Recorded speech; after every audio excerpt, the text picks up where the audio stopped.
All right, I think we are live. I want to say good afternoon and thank you to everyone for joining us today. I am Monica Smith.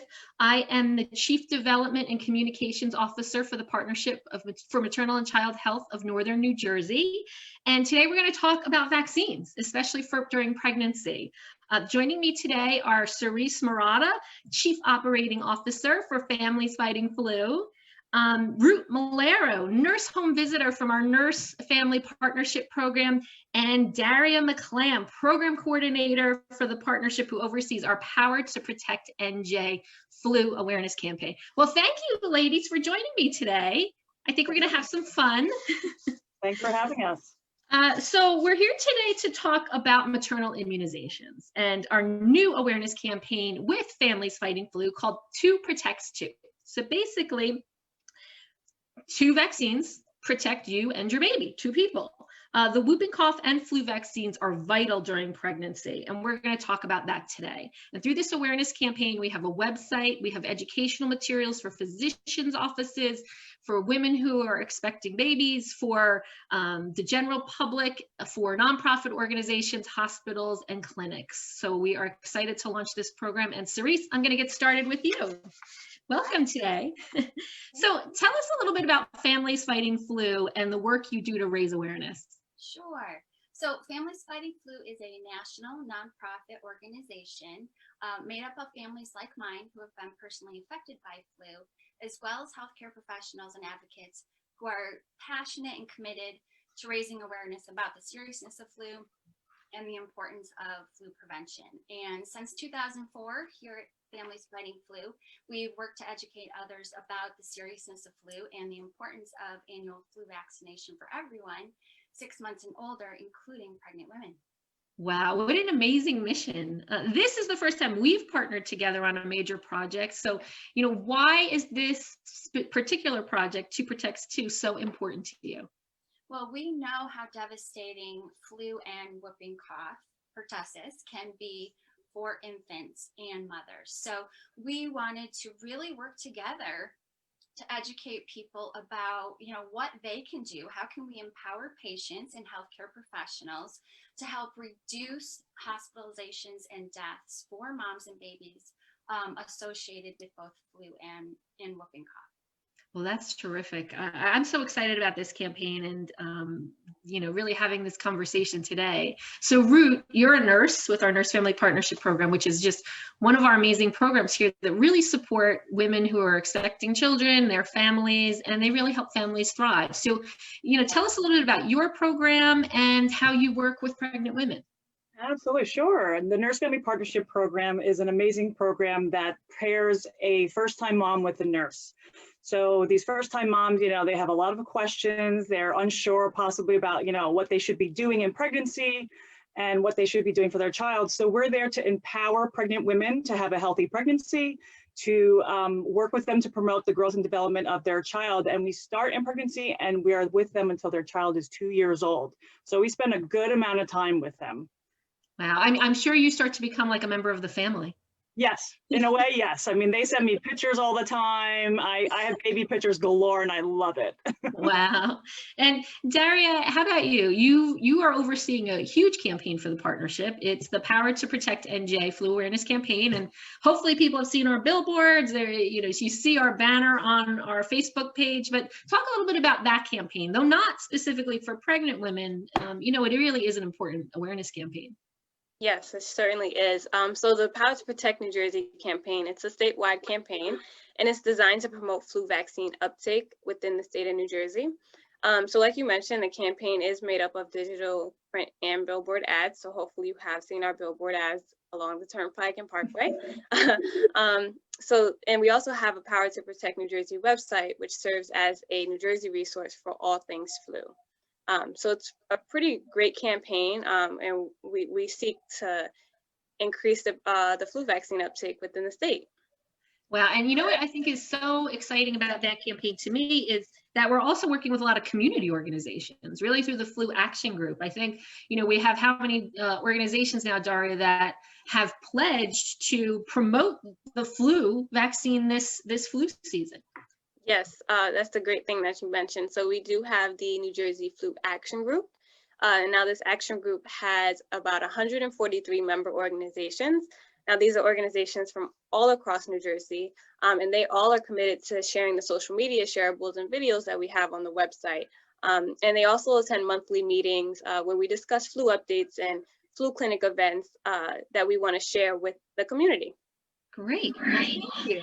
No problem. So, Cerise, I wanted to just check in with you. So, there's a lot of information about flu and vaccines, and, there's vaccine hesitancy. At this point, in this day and time, why should mothers get vaccinated? Well, we know that pregnant women are especially susceptible to flu-related complications while they are pregnant. And we know infants following birth are particularly susceptible to flu complications as well as whooping cough. So again, it's really about empowering mothers and making sure, that they have the tools necessary to have healthy pregnancies. And again, going back to that 2 protects 2, 2 vaccines during pregnancy can help protect both you and your baby. So we know, unfortunately, according to the data, only about 40% of pregnant women, according to the CDC, get both a flu and whooping cough vaccine during pregnancy. So there is room for improvement, and we want to make sure that those pregnant moms know what's available to them to help reduce, again, those diseases. Wow. And, Ruth, I'm thinking of your role in the home, working with a woman who, an expectant mother. There's a lot of bombardment, right? Like a woman gets pregnant and she's suddenly got a list of, 10,000 do's and don'ts for her health. She's got nutritional advice. Everybody's telling her in her ear what she needs to do to have a healthy pregnancy. And that's, her main goal. So how do you talk about vaccines with expectant mothers? That's so true. My mothers come to me all the time, especially first-time moms, because everybody assumes that they know nothing. And so in some respects, they know very little, but there's always a place to, there's always some foundation to work with. And so a lot of times I'm like, just drown out the noise. Listen to the people you trust, listen particularly to doctors, because these are vaccines that are recommended by the medical profession, doctors, nurses. We all recommend these vaccines, and particularly the flu and the whooping cough during pregnancy. And since our program starts in pregnancy, a lot of times I start very early and the flu vaccine you can get at any time during pregnancy. The whooping cough is towards the end of your 2nd trimester and the beginning of your 3rd. And you need to have it several weeks before delivery in order to build the antibodies, which are those things that attack all the germs that enter our body, to be able to be immune. So I encourage it constantly with my mothers. And I usually base it on the fact that they want to protect their child. And that's where I go from. You want to protect your child. I know you want the best for your child. This is actually not only protects you, but will protect your child until they are at the age to get their own vaccine, starting around 2 months. Wow. And, Cerise and Daria, we think of the flu vaccine and we think of it as seasonal, right? So does that really lead to some of the confusion for pregnant women? If they're pregnant off, what we consider flu season, how do we talk to women about this idea that, hey, you need to think of the flu vaccine year round? Right. Well, I think you hit the nail on the head, Monica, is that we like to think flu is seasonal, but flu season can start as early as October. It can last as long as May. We know most moms are pregnant for 9 months. They're around. So there's going to be some overlap. So at some point, to echo what Ruth said, they can get a flu vaccine during any trimester of their pregnancy. And it has been, studied, it's safe, it's effective. So that's why we recommend it. And the recommendation for flu vaccination for pregnant women really isn't different than the standard adult recommendation. Everyone 6 months and older should get a flu vaccine, preferably by the end of October. But again, flu season is unpredictable. So even vaccination later in the season can still be beneficial. Well, I appreciate you sharing that. And Daria, I think you would agree that, through the Power to Protect NJ, we're really trying to tell people, especially this year because of COVID, there's reasons people need to get vaccinated. Do you want to elaborate on that and some of the threat with COVID-19 out there? Yes, I'm glad you touched on that. It's very important to get your flu shot, especially now with the pandemic going on. Not only to help protect yourself, but you're protecting those vulnerable populations, and it will also help flatten the curve and reduce the burden of respiratory illnesses on the healthcare system that is obviously overwhelmed right now. So just doing your part and getting the flu shot can help a lot of people out.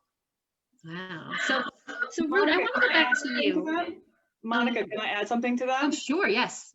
I was going to say, I used to work actually on a respiratory unit in the hospital as a nurse, and a majority, I would say almost every patient that I ever took care of who had the flu were not vaccinated.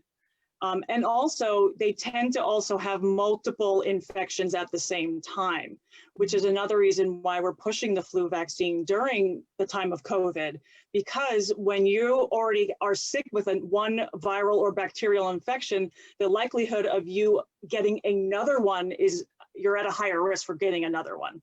So Wow. most people who come into the hospital with a flu also tend to have either like a bacterial pneumonia, viral pneumonia, other respiratory illnesses on top of the flu. Wow, that is, that is startling, and that's really important information to share, because I think a lot of people don't think enough about the flu shot. So I know I got my flu shot. Who else got their flu shot? I got mine. So, I think when we're having this conversation, we're coming from a place that, we practice what we preach when we're talking about the flu vaccine and we're talking about vaccination. So, Ruth, I just want to get into just a little bit more about talking about the idea of pregnancy and vaccine hesitancy.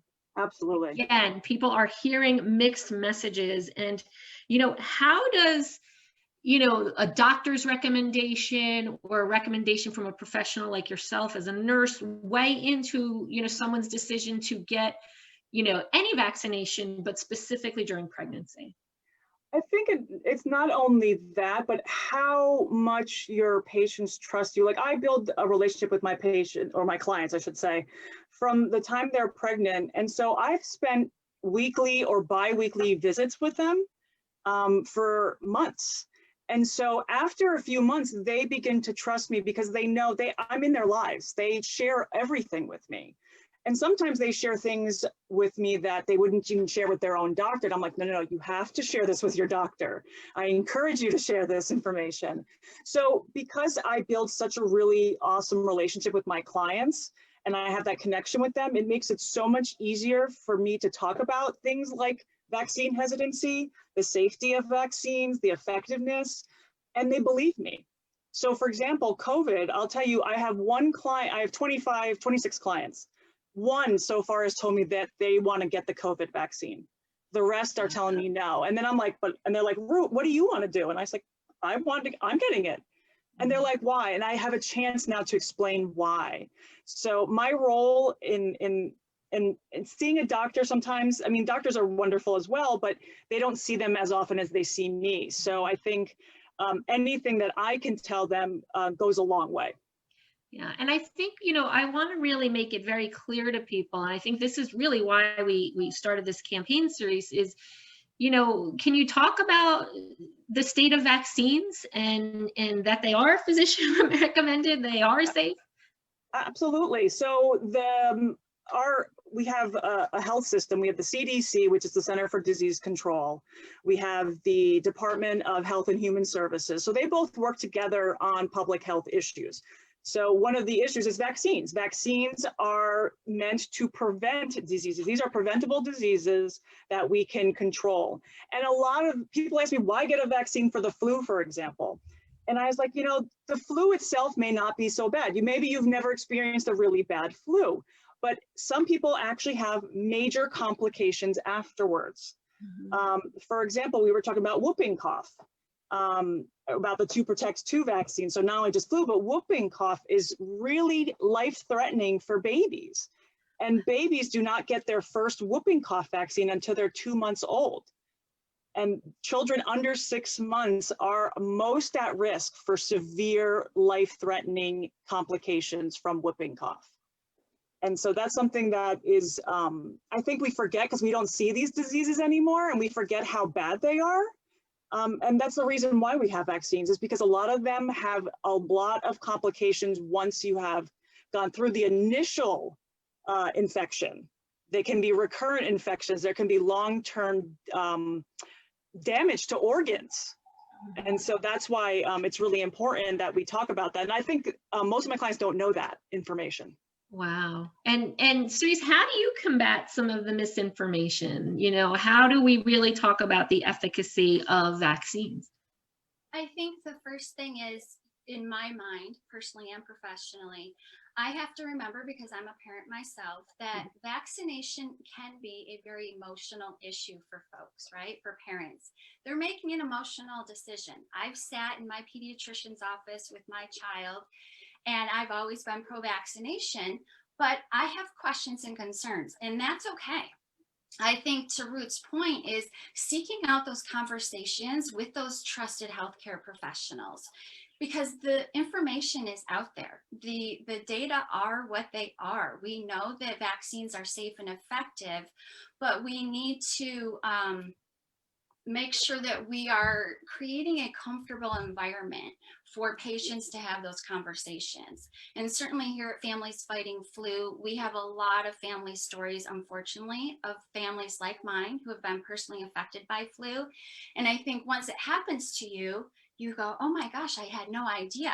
Mm-hmm. And what we want to do with those stories is we want to use those to educate people. We don't want people to have the same experiences that we did. So prevention really is key. Wow. And Daria, how about you? I mean, you spent a long time working on this campaign. You've helped make videos, you've interacted with other organizations, you've interacted with your family. What really surprises you most about vaccine hesitancy? I feel like the amount of misinformation that is out there is just a bigger issue than I even imagined. And I just say that if you want to know more about the flu vaccine, I just advise you to look for credible sources. There's a ton of myths out there that are constantly being passed along. So, you know, just finding those credible sources and talking to your doctor, I feel like would combat a lot of that.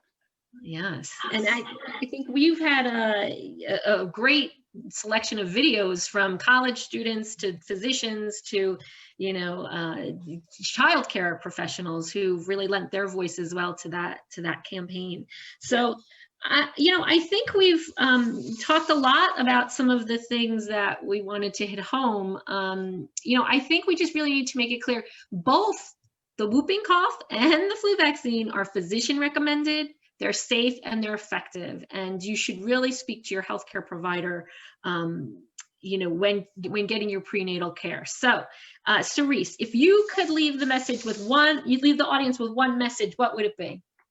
I want folks to know that flu and whooping cough are serious diseases, but thankfully we have life-saving vaccines available to us. So I implore, if you're pregnant, have those conversations. If you have questions and concerns about vaccination, again, it can make a world of difference, you know, vaccinated versus unvaccinated. Great. And Ruth, a message for the audience, maybe specifically for pregnant women. If you, again, just like Cerise said, it's really important to get vaccinated against both these two illnesses, flu and whooping cough, if anything, to protect your child. Daria? So as with anything, it's just important to get the facts and do your own research. The Power to Protect New Jersey website has a ton of resources available to you all. And after you review them for yourself, I just advise you to get your flu shot and protect yourself and others. Great. And Cerise, how can people learn more about the Power to Protect, or Two Protects too? We have too many protects going on. We do.